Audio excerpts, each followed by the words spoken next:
Hey guys, it is Memorial Day, so happy Memorial Day. I hope you guys keep in mind the reason for the season. And uh, and from there, I just wanted to do a very quick explanation video regarding absentee voting.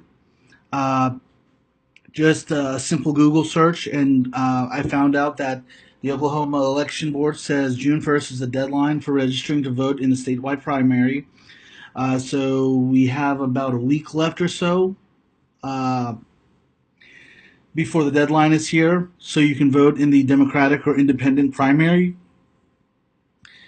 So I implore you to please register before then.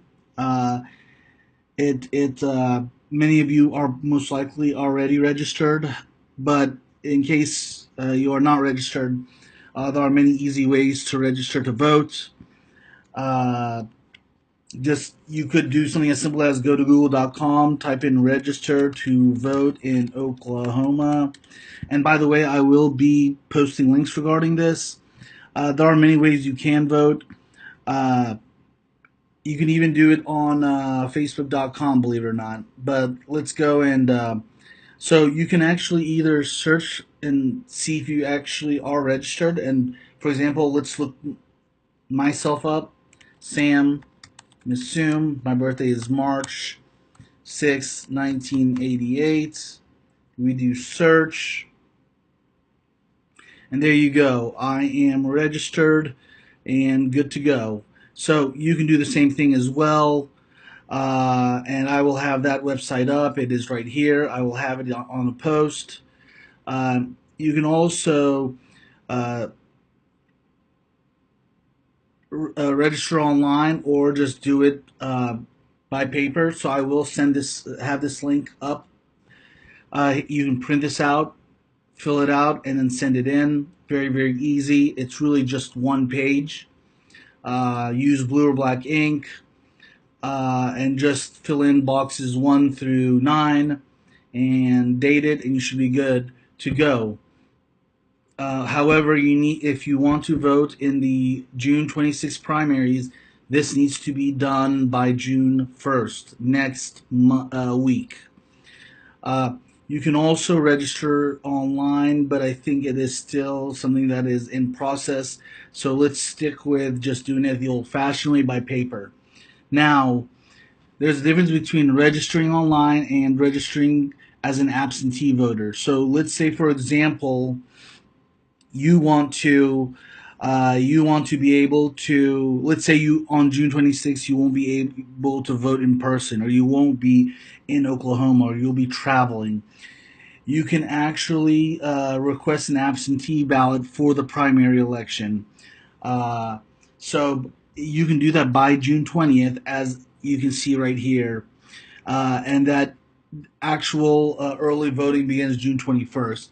However, when it comes to absentee ballots, you can actually send them in at any time.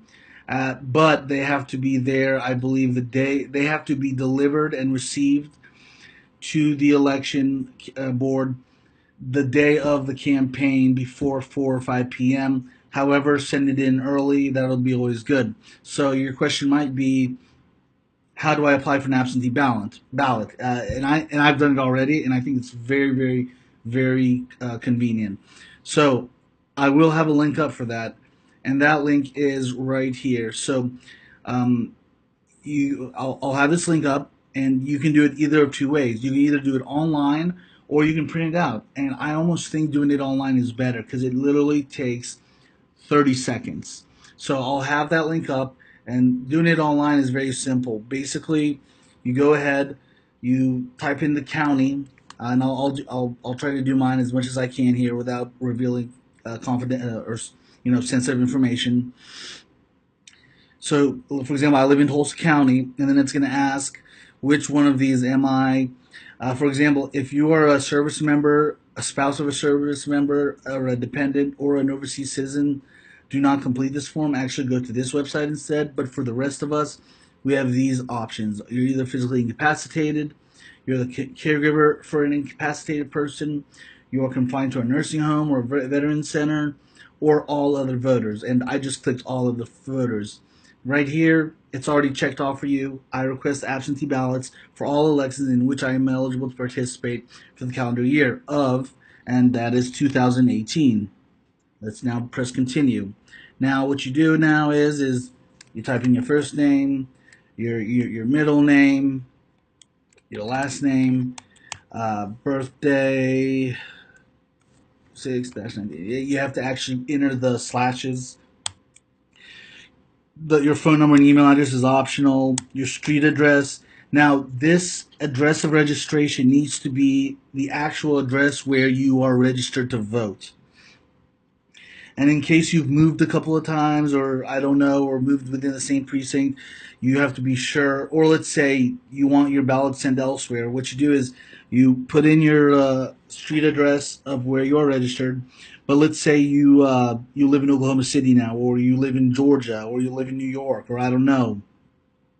You can actually specify what that address is going to be.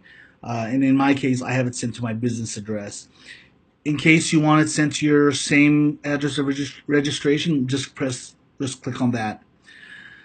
Now you have to go here, party to receive primary runoff ballot from. Independents and Democratic members, just type in the word Democratic Party. Type in the word Democratic Party, you'll be good to go. Down here, you check the box saying you're not lying, you're not doing anything illegal. Type your full name as you spelled it up here, and then do the I am not a robot, captcha security check, and then you press submit. After that, you're all good to go. Just in case you don't want to do it online, you can actually do it old-fashioned way by paper. I'll send the link to you guys on the page, and you basically print this out. This is for incapacitated voters to have somebody sign it for you. However, here is the really simple one-page registration form, boxes 1 through 7. Do not write here in the gray, and you should be good to go. So, again, to wrap it up, if you want to vote in the June 26th primary, you have to have your voter registration in by,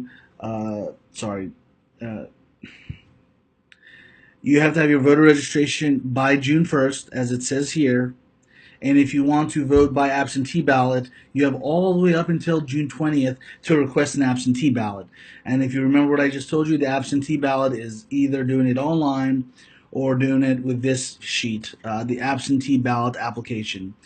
And then, in general, if you want to vote at all in the primary, June 1st is the deadline to register to vote in the first place, which you can do with this form, which I will have up on the website and Facebook page as well. So I hope that's not confusing. If you have any questions, feel free to comment below, and we will help you out in any way necessary. Okay? Thank you.